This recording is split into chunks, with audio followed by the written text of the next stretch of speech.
Welcome to 365 Brothers, the podcast. Thank you for listening.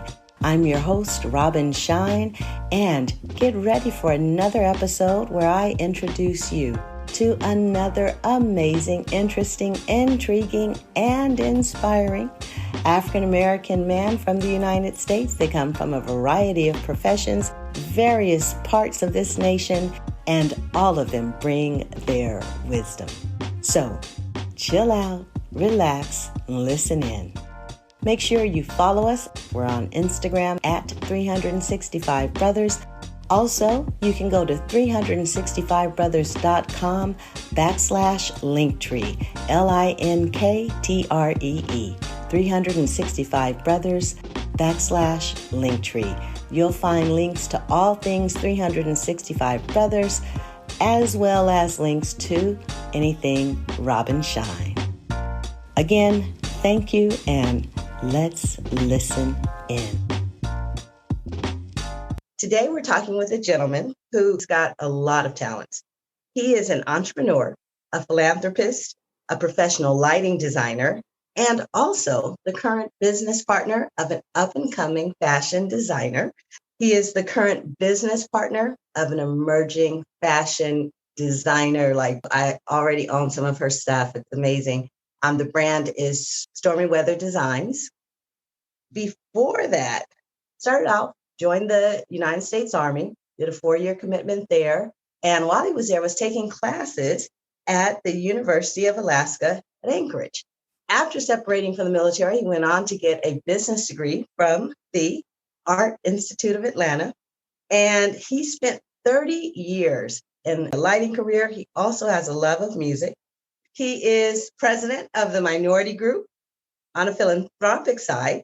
He also has started the Owens Foundation, which is a nonprofit organization that provides hands-on training to teens so that they can develop skills in marketing and production, and has his hands in helping bring up some of the next generation of artists, whether that's in fashion, production. Today, we have the privilege of speaking with Mr. Reggie Owens. Welcome, Reggie. Well, thank you, Robin. You made me sound more than what I think I am. Oh, people always say that. You know, what's funny is sometimes I feel the exact same way. I was a guest on someone else's podcast, Dr. Mo. I was a guest on Dr. Mo's podcast. And so she was doing my introduction, and I'm listening to her, and I was like, well, who is she? That person sounds pretty cool. Because you know what it is we're living it, right? So it's just what we do. And after a while, you just kind of take it for granted, and it doesn't seem like a big deal. But when other people hear about it, then it's a whole different thing, because we're always in awe. I think anyway, I like to be in awe of the accomplishments that other people have in areas that, that are not our thing.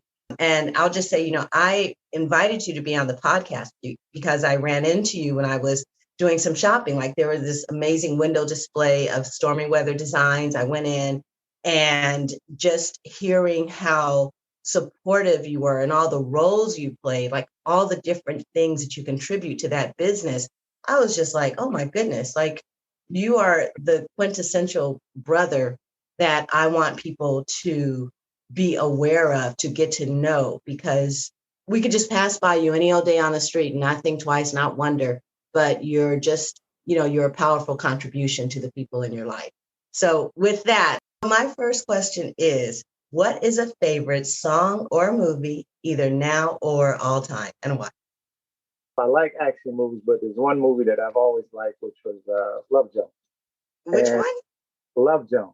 And I like it because I like good writing, and I like it, when Black people are portrayed in a positive way, because there's more to us than, what people assume, or, the stereotypical thought of what a Black person is. And I, like, especially when it comes to Lorenz Tate's character, it's like he's, what do you call him? The Renaissance man. It's like people that I want to be. It's on the creative side. which I really enjoy that. Like when we were talking, you were like, some of the stuff that I was telling you was like, okay, you're a creative. And I think that part of it, of that movie is what really got me. Mm-hmm. Mm-hmm. Almost like a representation of your own spirit, you know? Yeah. Okay. Reggie, what is a favorite quote, saying, metaphor, or book? I'm in my 50s. Mhm. And as you get older, your way of thinking when you're younger changes as you get older. And so I truly enjoy learning a lot of different things. Well, let me just ask you this. Inside of words, what is a book that has consistently been one that you've either enjoyed or have reread a couple times or have given away? I know I had a book, I loved it so much, I probably bought 12 copies of that book and gave it away. It's Illusions by Richard Bach. I would have to say, I guess with Russell Simmons, and one part of it that really stands out to me is there was a guy that wouldn't give him an opportunity, and it was like he was coming up in the world. Mm-hmm.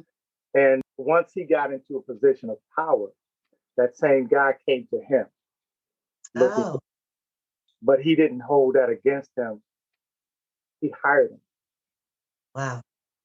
That was something that was kind of powerful to me, because a lot of times what we do is we get upset with people, and then we hold that, and when we get the opportunity, we take it out on them. But he didn't do that, and I really respect that. Yeah, yeah, that's it's so funny. You hear stories like that, and the first place my mind goes to is, what would he have lost by not having hired that person? You know what I mean? Like I just feel so certain that that person probably contributed something that made a huge difference. I feel like the universe is always like, I'm gonna give you a chance to do right. You gonna do right? Speaking of that, I mean, Chris Rock did the same thing where he used to be, he was bullied in high school. And one of the guys that bullied him was a security for him Mm-hmm. on a movie set. And, Mm-hmm. he didn't say anything to him. He just, like nodded his head at him, and that was it. That's it. He greeted him. But he never came back and said, look, you see where I'm at now? He never held that Yeah, against, and I was, right. well, When you bring that up about the security guard and how Chris Rock just gave him the nod, not went hard on him or something like that, or said, no, I don't want him in security on my thing. It's like that person who did you wrong, they already, whether they say something or not, they've already dealt with the fact that they know they were messed up. You know what I mean? It's like you could make them say something or you could say something to them, but generally speaking, they already in their feelings about it. exactly. That is true. That is, Mm-hmm. So this is when I usually ask people about their profession, how they got into it. Now, in the introduction, we talked a little bit about how you started taking classes while you were still serving in the military, and then you ended up going for a business degree at the Art Institute of Atlanta. And then there is a winding road to get to where you are right now. But, in a somewhat succinct way, maybe just touching on, what's some part of that story of how you got from, serving in the military to being an entrepreneur and philanthropist, that you could share with the listeners that might give them some insight into the work that you've done? well, the thing that put me on my journey was music. Growing up, I had this burning love for music, and I've always wanted to, like play an instrument or something in the music industry. In high school, I figured out, okay, recording engineer. I'm going to pursue that. So I asked my father at the time, and he basically said, well, just do whatever you want. He reassured me and said, don't worry about it. Just take that step and do whatever you want to do in life. So with that, the first thing that I did was I went into the military so that my parents did not have to pay for my college tuition. Mm. So that was my first step into actually manhood at the same time, take on that responsibility. My passion for music, it got me into the music industry itself in lighting design. Mm. For the concert tours, plays, TV shows. It's all about the entertainment industry, and music is what got me there. Music also gave me the opportunity to travel. I've been to Africa a few times. I've been to Australia a few times, the UK, and again, all based off music. Now, what's interesting is it's music that got you in it, and yet what you're working in is lighting as opposed to. So how did you end up doing lighting in particular? I wanted to be a recording engineer starting out, but everybody wanted me to work for free, and I couldn't work for free. Once I got out of the military, I had responsibilities. Well, I had things that I had to pay for, and also I had a family at the same time. Mm-hmm. I got an opportunity to work with somebody in the lighting industry. And so I started doing that. But at the same time, I used to draw as a kid. So that part of me came out in lighting. Wow. It was something that was natural to me, lighting design with colors and everything. That was just a natural part of me. Okay. So I'm really hearing a way for you to express your artistry. Yes. Even with what I'm doing now with StormyWeather Designs, I take the photos as well. So photography is a part of that. I played with, like sculptures, so I could do that as well. So it's just parts of me that I tap into when I need it. Okay. But like I said, it all started with music. Okay. Got it. If you don't mind, my last question around your career, since, now being a managing partner at StormyWeather Designs, and I mean, she was just doing a show in London. She did one in New York. She's up and coming. How did you end up becoming a managing partner in the fashion industry? Again, it's still, like I said, the entertainment industry, that creative side is, like I said, it's just a part of me that I tap into. It's like a natural thing that I'm good at. Mm-hmm. And so we started working together in like 2009, 2010. And basically what she would do is she would call me because she saw me doing lighting for someone else. She got in touch with me, and we started working together. It was like on a yearly basis that she would call me and say, "Hey, I got another fashion show." So in 2018, she's a fashion design teacher, and so she was like, "Reggie, I want to do something different, and I want to take my fashion and go somewhere else with it." And we came up with doing a fashion conference. So in 2018, with this fashion conference, very successful. A lot of people, reporters, gave it raving reviews, and the way that it was organized. Most fashion conferences that people have, it's all about the celebrities. Our fashion conference was about the information. But at the same time, we did have some celebrities that attended, but the main focus was the information and providing that to those that wanted to get into the industry. And I think that also tapped into that philanthropy part I was thinking that as you were talking, I totally heard that. Because with that, I developed a nonprofit to go with the everything that I'm doing with her as well. But, with COVID, I put off launching the nonprofit part of it until, maybe next year. We'll go ahead and launch the nonprofit part of StormyWeather Designs. Fantastic. And this is why when I introduced you, because, you and I have had some conversations off and on over the last month or so, whenever I've gone into the shop, that's why I said, like, you're contributing to up and coming artists in various industries. One of the reasons I love talking to brothers from different industries is that as an educator, I know that many of our students, especially those from working class environments, or don't know all the different variety of careers that are out there. And I hope having these conversations and hearing both the different industries that different brothers are in, but also the meandering path. Do you know what I'm saying? Like, life comes in, like, honestly, I promise you, at no point in my high school or undergrad did I think I was going to be an educator. I just was not, but then you respond to life and, life leads you someplace. And so your love of music, then, this opportunity in lighting, and then here you are working in fashion and working with young people. So anyway, I just hope people get something out of, just saying, really, I guess what I'm trying to say is saying yes to life makes a difference. Right? The other thing is that one of the reasons why I enjoy like having a business is because I like to do a lot of different things. I don't like just having something specific. If I was in a recording studio, I would just be sitting in a recording studio. Mm-hmm. In lighting, I get to go to different places. In lighting design, like if we go to a venue, the lighting setup for one venue, it may be a big venue, but when we get to a small venue, now I got to resize that, my lighting design to that smaller venue. So I may not use all the lighting equipment that I had planned in a big venue. Mm-hmm. I'm always thinking, and I really enjoy that. So even with the fashion part of it, we have a boutique, and that display window, that is all me. So even though she designs the clothing, I make sure that display window is something that attracts people to the boutique.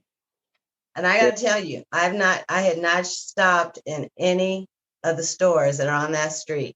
And I was just driving by and literally I was like, well, that's cute.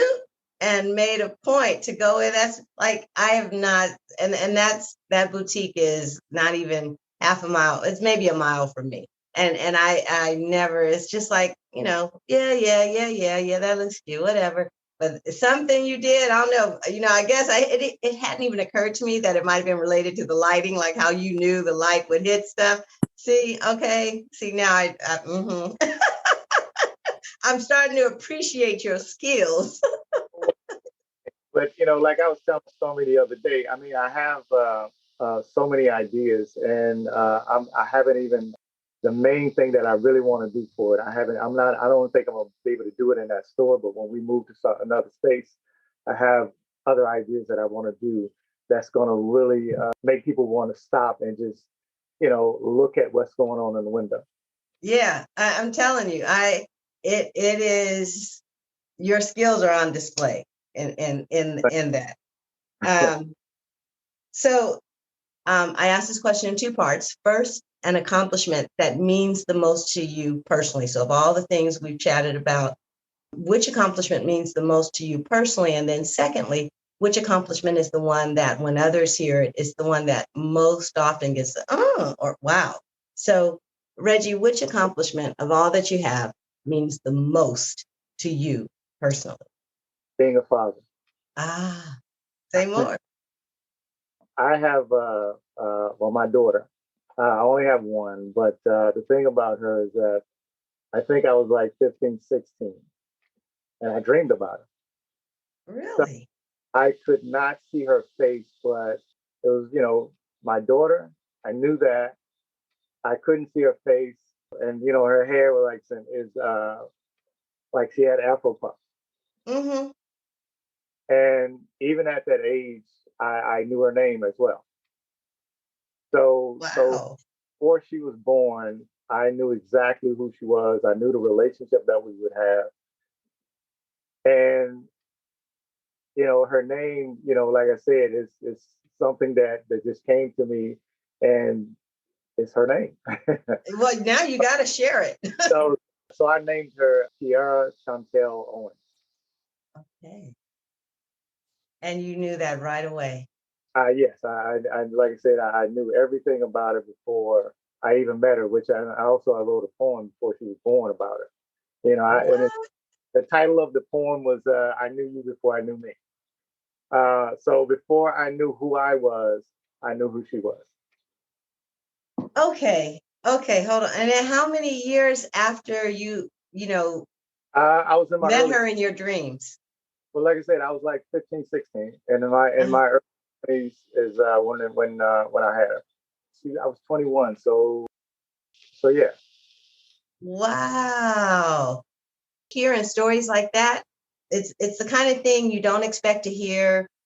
I don't know. That's so cool. Is that something? I guess how do I want to ask this? Various people have a lot of intuitive abilities and this and that. Is that something that happens to you periodically, or is that like a real one-off? It's just about you and your daughter. No, I don't think it happens often. But I mean, I can say that when certain things may happen, I get a feeling like at the time I was married, and it was like when the recession hit. Uh-huh.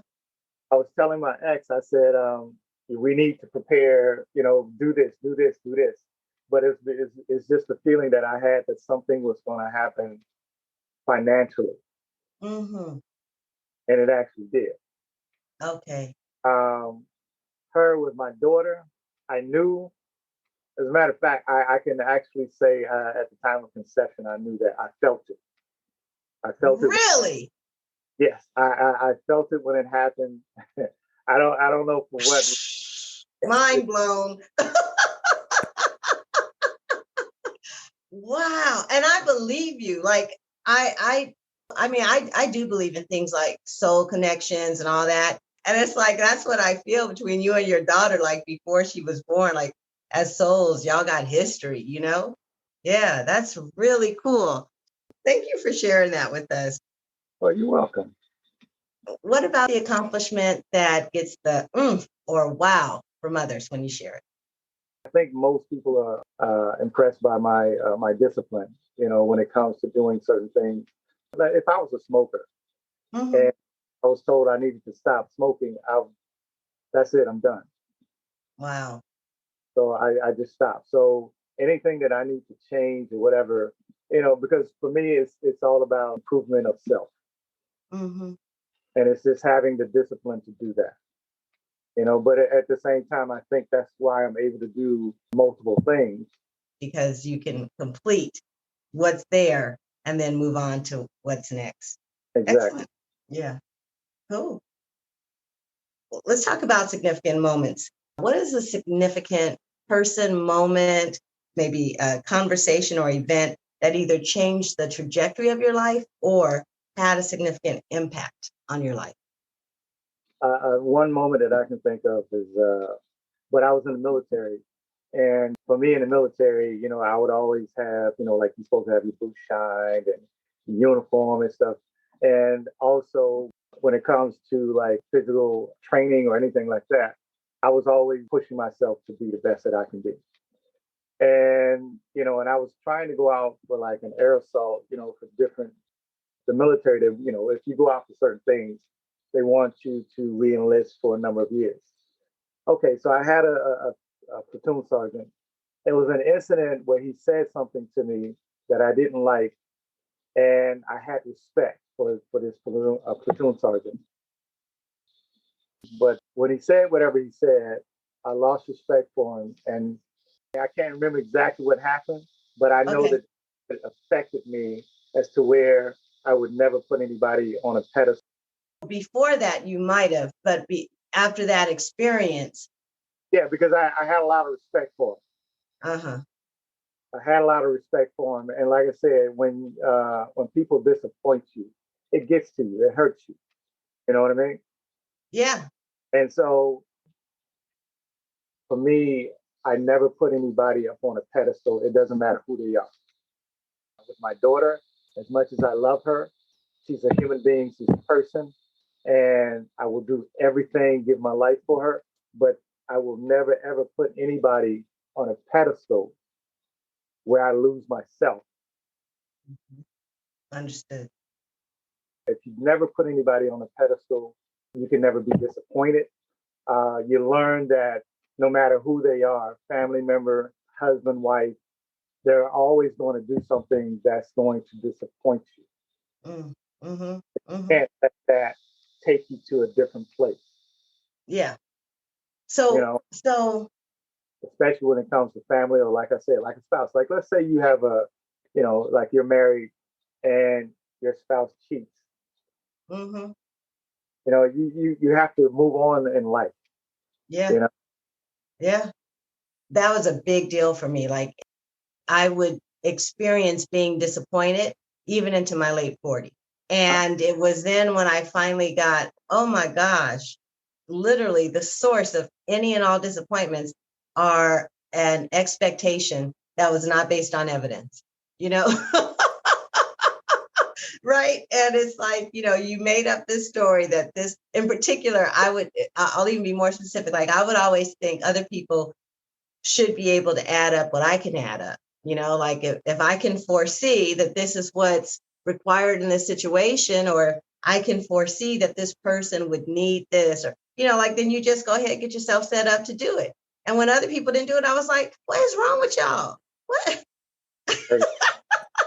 How could you not see that? And I would take it personally. Uh-huh.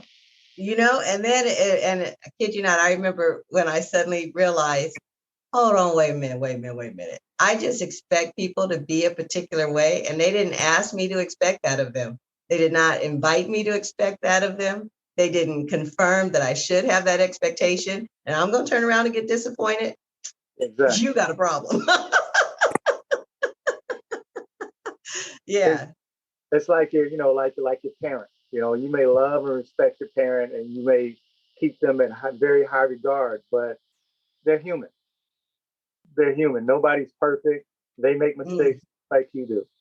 Never hold anybody to a high position because, like I said, if they disappoint you, it doesn't affect you as much. Yeah. Well, and what I really hear you saying is, understand you just as human as everybody else, and everybody else is just as human as you. Exactly. Mm-hmm. This next question is in part why I started this whole podcast, but not everyone has an event in this regard that's significant. So nonetheless, the question is, have you had any interactions with law enforcement? And again, they may have had some significance to you, or if they may have not been significant. No, I haven't had any interaction with law enforcement, but I did listen to one of your podcasts. Yeah. Okay. Hold on 1 second. It started again. So it wasn't the fan. I don't know what it is. It just sounds like water, like a shh sound. No? Well, listeners, if you hear a little shh, we don't know what it is, but you can still hear what we're saying. So that's what we're going to do. That's how it's going to be. All right. So you were saying you haven't had any, but you were listening to one of the episodes. Yeah, I was listening to the episode where you had I think it was a former police officer. Uh-huh. And he made a statement about you would think the arrest would be the critical part of your life, but it's like he said it. I think it was like the stroke of the pen. I know exactly who you're talking about. Yep. And that I really didn't like that. Especially when it comes to Black officers. When it comes to Black officers and the things that they do, I mean, we already have police brutality. As Black people, we know the plight of Blacks in general. You're in a position of power. Why would you subject another Black person to that? When you have the power to mess up someone else's life, and you know that they didn't do whatever they're being accused of, why would you do that? Mm-hmm. Yeah, and to be fair, I don't think he was saying that he did. No. I know he didn't say. Yeah. I mean, to make that statement of you would think that the being in the handcuffs is something that could mess up your life, but it's actually pen, paper, and writing you up. Yes. What they say. Yes.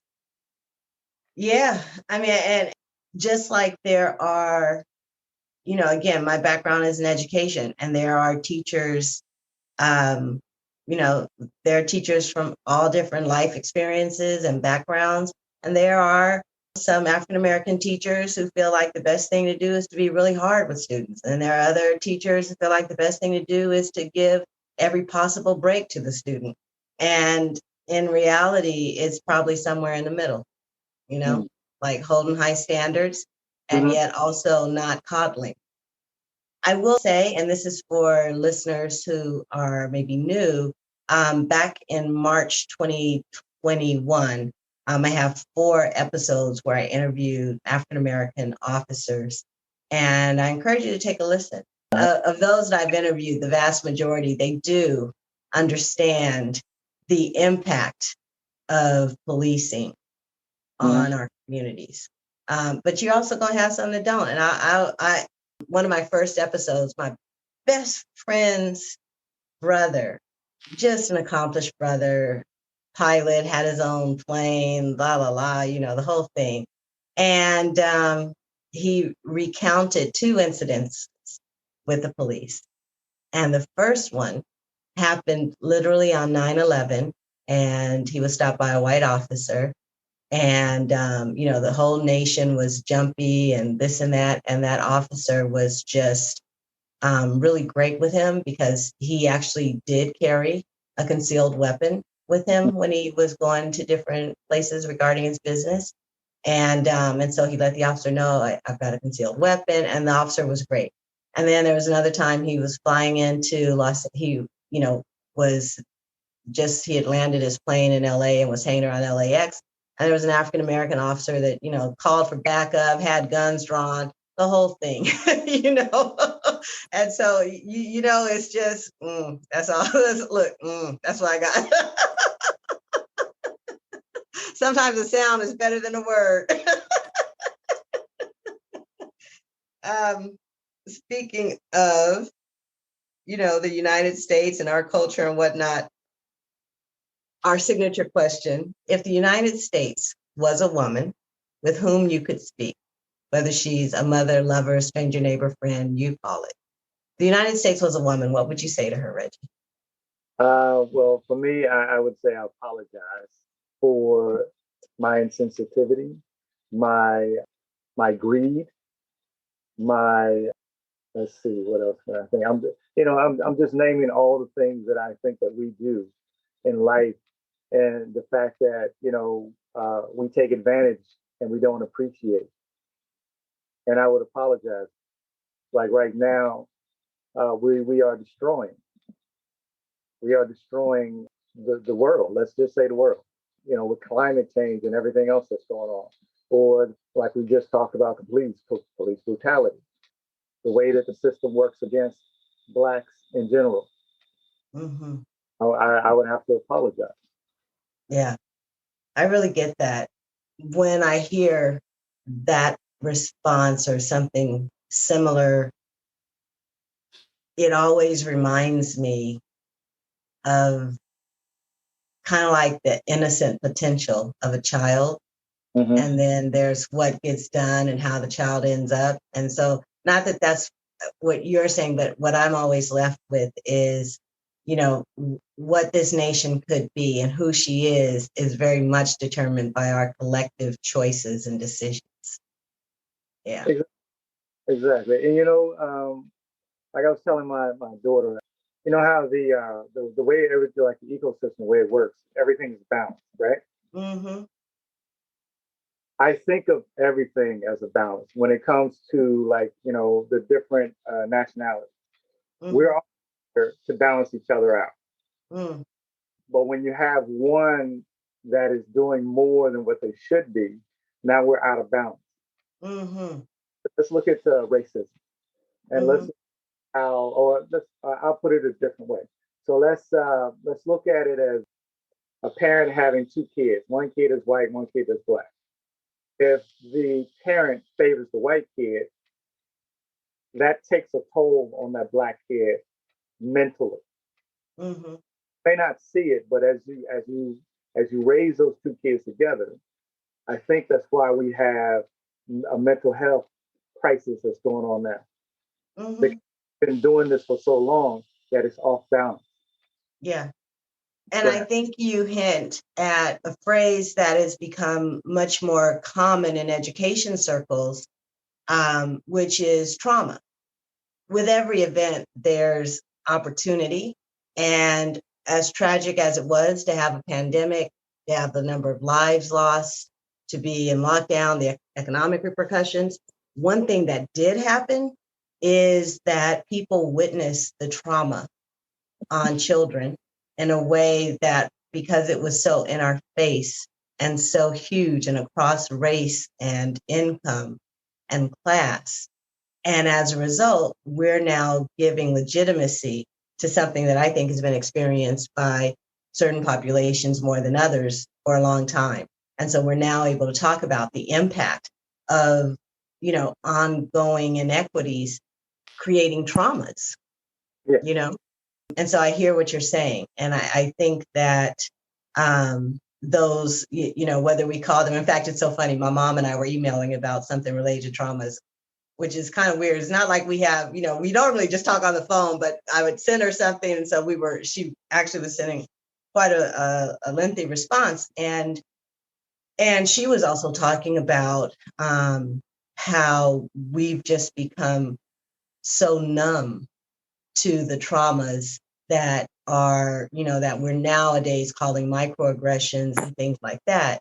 But whether they're microaggressions or just the trauma of being in a community where you can't trust your water, you can't be sure that the police aren't going to harass you, you can't be sure that the school you go to is actually going to have teachers that care, that all those things add up. And so when you mentioned that example of a mom having a Black and a white child and how the treatment of one affects the treatment of the other, right on, right on. So beyond the generalities and stereotypes, what is one thing that you wish all mothers, sisters, cousins, lovers that are female understood about the experience of being a Black man in the United States?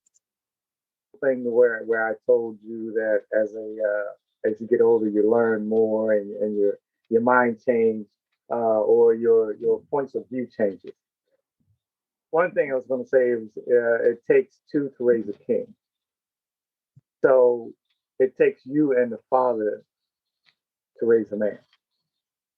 And, and again, we're going to go back to that balance because that balances that child out. It's a healthy relationship, when you have two. So women have to hold the man accountable.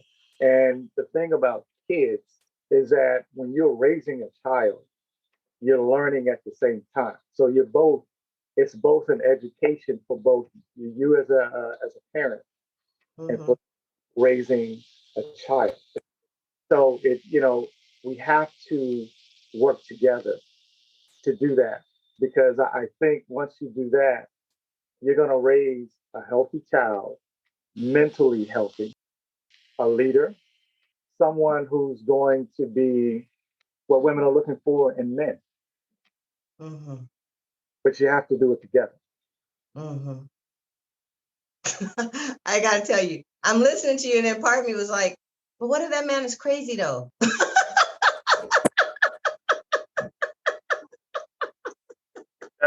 Think about that before you had that child. Right?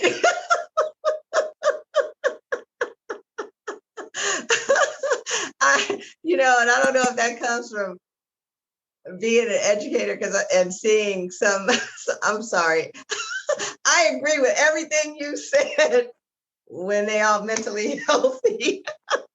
I shouldn't even be laughing, but I have interacted with some fathers who really and it's not even funny, but needed some support in being, supportive. But I do hear what you're saying because I know the difference that my father made in my life, even though he wasn't there while I was being raised on a day-to-day basis. The interactions we did have made a tremendous difference. And I know it contributed to a different kind of confidence as a woman, a different sense of self and sense of value that I don't know that I would have. And, that's to the extent that I do have it because, but I do hear what you're saying, that what a male brings is unique. Exactly. And when you think about it, a lot of times, when you go and you sit and you talk to a therapist, one of the things they're going to do is going to go back to your childhood. Yes, they are. you know? Yes, they are.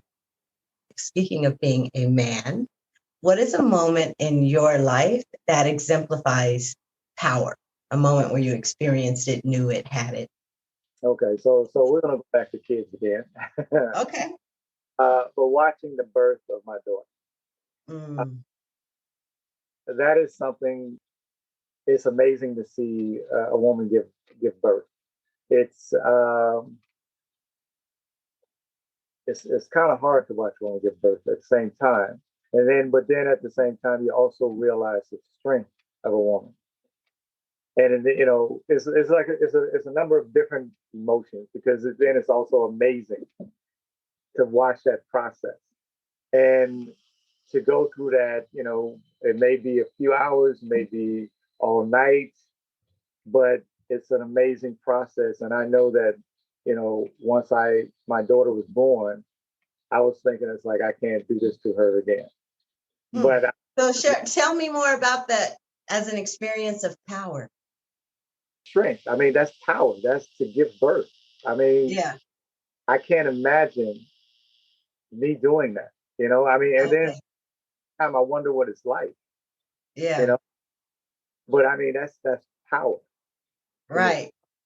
Well, let me ask you this, because Yeah, what I'm left with is your being aware of power as experienced through your wife at that time.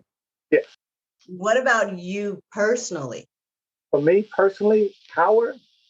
Uh, An experience of power, yeah, of your power. well, maybe I have to go to being a employer. You being able to provide somebody with a job, with a wage, that they can take care of their family, but at the same time, you can take that away from them, but not abusing that power. You You know? know, it's funny because a few questions back, you were talking about the awareness that officer had of the power of the pen. And I'm Yeah. hearing you recognize your power in the power of the purse. Yes. Yes. Yeah. But also with that, that's a part of discipline that you have to have as well. Not to abuse that power.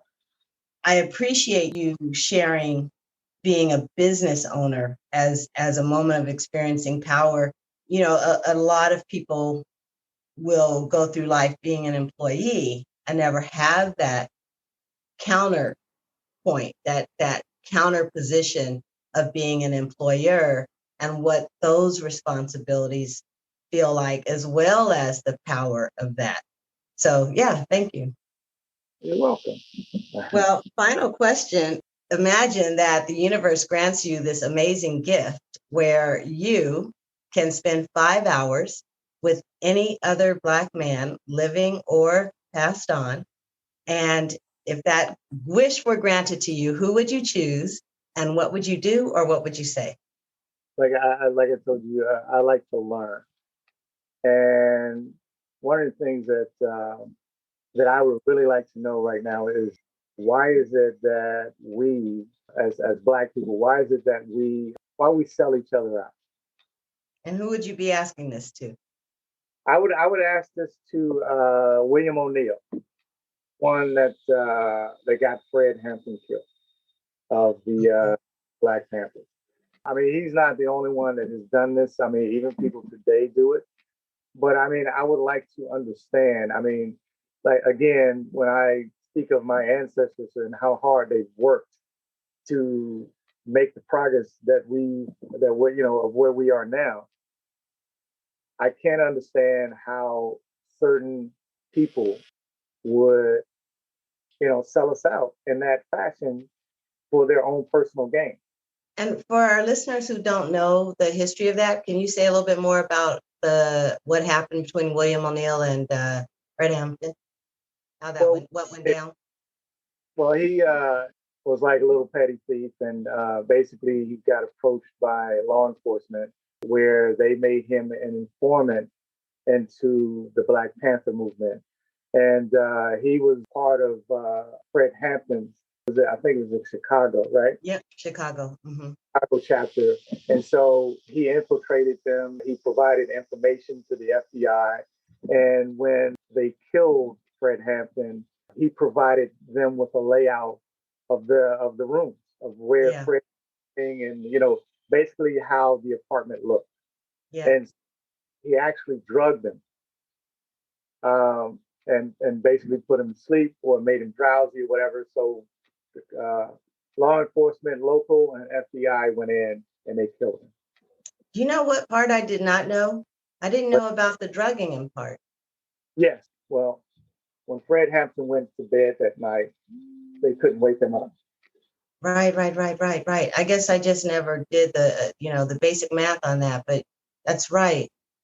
Wow. Yeah, And I mean, and the way they shot him up, for those who don't know, I mean, it was so gruesome. I remember it wasn't quite like the Emmett Till situation, but they had people, go through and see just how dirty they they killed Fred Hampton, and he was truly an up and coming leader. yes, he was. Um, because again, I know some listeners may be younger, and the Panthers are not taught in U.S. history courses. So, you really have to know someone who exposed you to the Black Panther movement if you're under 35 or under 30 to know who he was, and or unless you watch a lot of documentaries and things like that. That's fascinating as a choice for who you would talk to. I really get that. Yeah, yeah. Like what was your motivation? I hear you. I also hear a theme, Reggie, because when you, again, going back to the comment you made about the interview with the officer and the power of the pen, and then your own experience of power is, the power of the person not being abusive with it, and then this person that you choose to interview of all the Black men, someone who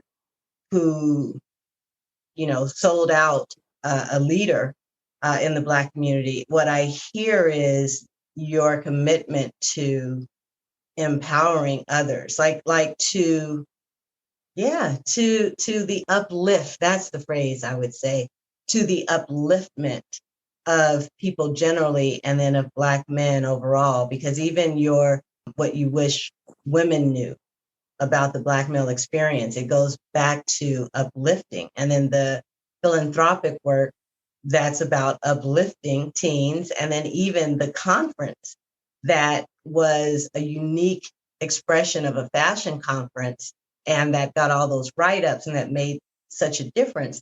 Once again, it was you, and in that case, Stormy, but it was you participating in the uplift of others. And so normally at the end is when I say, who I'm left with, that you are, like with each guest.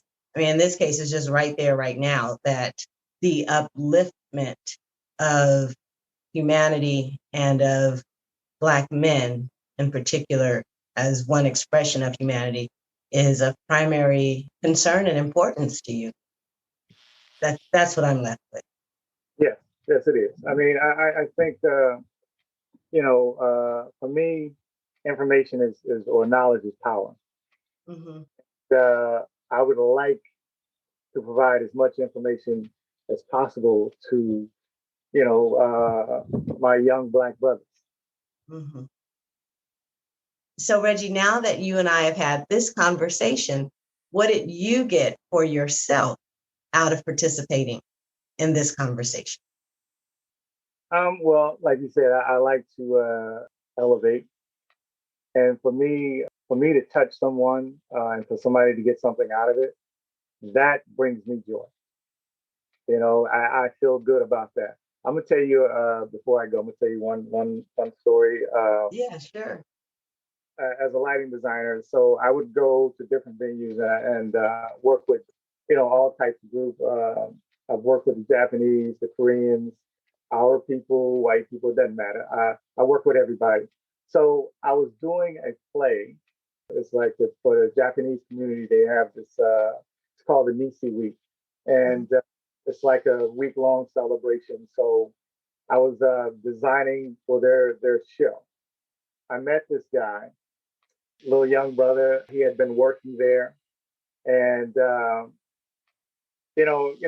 just sitting and watching him and how he would move and some of the things that he would do, and I say, hey, do this, do that, and he would do it or whatever. But then take a break, he sits down and he reads the book. Okay, very interesting. So I started talking to him. His name was Mustafa. And I said, hey, Mustafa, I hired guys to do different events, and I would like for you to work for me. And he's like, okay. So he gave me his information, and I would call him and I would book him on different shows. Yeah. And so I went to call him once, and he was in jail. Okay. His girl said he was locked up, and I said, well, we'll let him know it's Reggie. And she's like, it's Reggie? She said, she was excited to hear that it was me. I've never met this woman, right? Uh-huh. Excited to hear that it was me. And I said, yeah. She said, oh, and she just started telling me, he's excited working for me, but he got locked up. And she wanted to make sure that I call him back. Oh, yeah. Yeah. But Yes. telling me what was going on, she gave me an insight into his personal life. Mm. It's like she basically just broke down. Mm-hmm. And I said, okay, we'll just have to make sure he calls me when he gets out of jail. Mm-hmm. So he calls me, I bring him and put him on another job. And then, we talked a little bit. I didn't want to really get into his life. So another time I called him and he said, Reggie, I have an opportunity to be a journeyman. Oh. And I said, okay. And he was like, but I don't want to, it's like he's disappointing me. Yeah. I said, Mustafa, I said, you're not disappointing me. This is an opportunity for you. Yeah. I want you to take this because this is going to take you in a different direction, but at a better opportunity than what I'm giving you right now. Mm-hmm. Mm-hmm. I want you to go ahead and take that. Mm. Be that journeyman, learn, and become a certified electrician. Mm-hmm. Mm-hmm. So he did take that job. Good. Now he's a certified electrician. Fantastic. That pride that's oozing out of you as I look at you on the Zoom camera, could you put that in words for the people who can't see your face? For me, it's to see that, somebody else doing better, somebody else doing well. Even if they're doing better than me, I'm happy to see that. That's my joy. That's my pride. And here we are. We're back to the upliftment of others. Well, that's my thing. That's what I enjoy. That's what gets to me. Yeah, that's awesome. Thank you so much for everything that you've shared. No doubt about it that since your intention was to uplift, I know there are people who have listened and who have been uplifted through this conversation.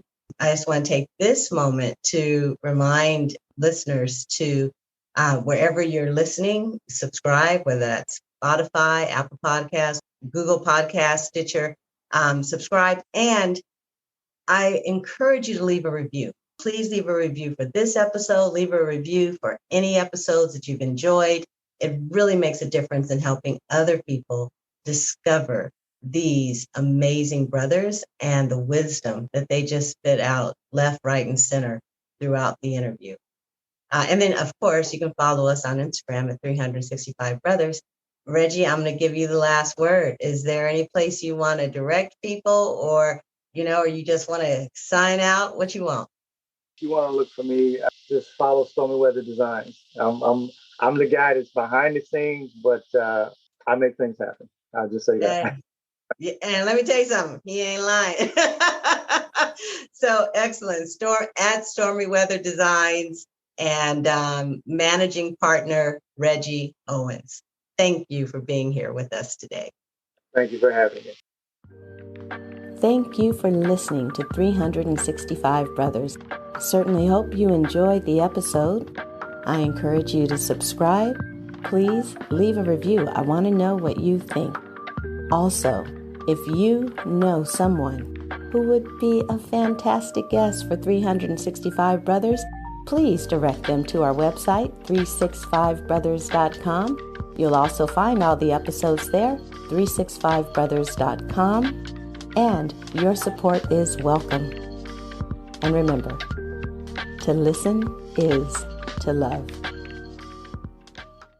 With us today. Thank you for having me. Excellent. Okay, hold on. I'm going to put this, stop the recording. Da-da-da. I'll just say that. Yeah, and let me tell you something. He ain't lying.